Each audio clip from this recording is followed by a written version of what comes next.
Math ain't about numbers. If you think math is about numbers, you probably think that Shakespeare is all about words. You probably think that dancing is all about shoes. You probably think that music is all about notes. Math ain't about numbers.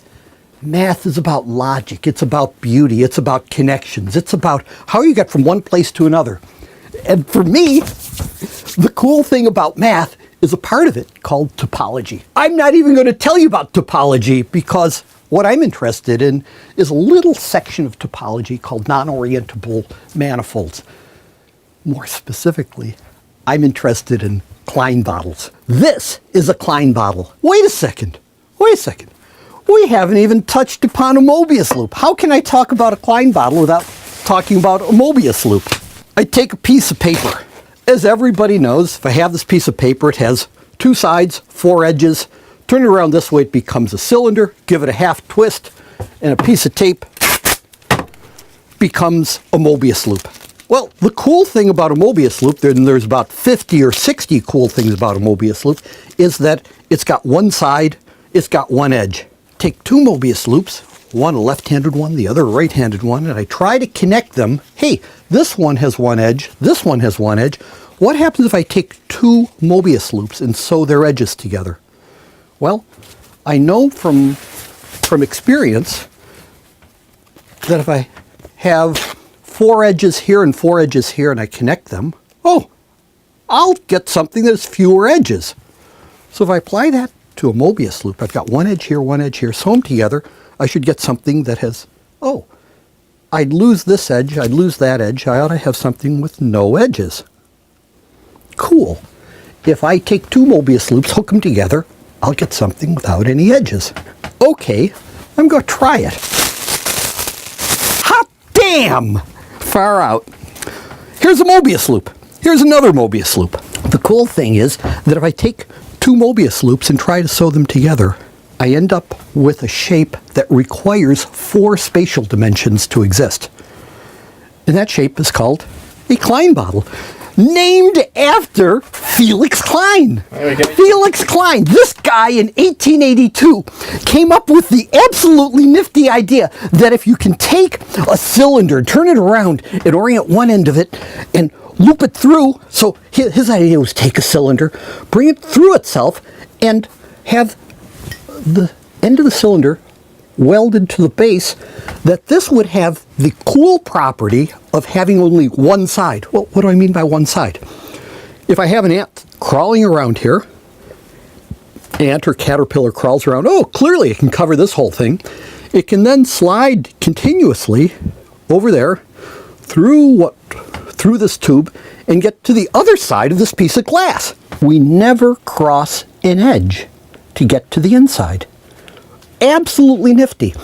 In an ordinary, let me get an ordinary bottle. Ordinary bottle. Well, if I leave the cap on the bottle, clearly it has two sides. Here's an outside, and the inside of the bottle is where I'm touching right now. An ant walking around here couldn't get to the other side. If I take the top off, watch this. An ant walking along here can get to the other side, but he has to cross a peculiar location called an edge. If I make this bottle arbitrarily thin, this edge becomes sharp, and the ant cuts herself when she tries to walk from the outside to the inside. In other words, an ordinary bottle has two sides, an outside that I'm touching and an inside that my finger is touching right now. And they're separated by the lip of the bottle. And okay, we all know this. A Klein bottle, meanwhile, watch this. You can walk around here just like walk around here, but the other side of my finger I can get to without ever crossing a sharp edge. By carefully walking along, never crossing an edge, going through this tube and getting to the place that's just on the other side of my finger without ever crossing an edge. In other words, this is a bottle without an edge. Cliff, I'm comfortable with that, except you just told me that this wasn't possible in 3 dimensions. If we lived in a universe with 4 spatial dimensions, 4 space, this tube wouldn't have to intersect itself. this weird place where there's self-intersection, right there, that would not self-intersect. And an ant walking along this way would go boop, boop, boop, boop, boop, boop, boop, boop, boop, boop, boop, and go right through this piece of glass here and keep walking to the inside. And an ant walking around this way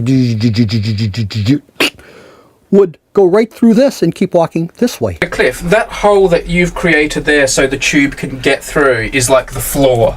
This is worse than the floor. It's this place right here where the manifold, where the glass intersects itself. It's a figment of living in a three-dimensional universe. If we lived in four space, we could go right through. On the other hand, that guy Felix Klein showed that in 3 dimensions you have to have this intersection. In a quality universe that has 4 spatial dimensions, Klein bottles would be terrific. Here, unfortunately, my Klein bottles have to have this self-intersection. When I make Klein bottle hats, right, here's a hat that is the same thing as that glass Klein bottle. Instead of welding it together, I've knitted this hat so that the peak of the hat comes through itself, so that the hat itself the loop of the hat can be pulled through itself and turn it inside out. But I'd rather not do this because it takes about 5 minutes to do, and I'm stretching things that shouldn't be stretched. But ultimately, I ought to be able to pull this sort of inside out, sort of. It's continuously deformable back to itself. Cool. And along with a matching Mobius scarf.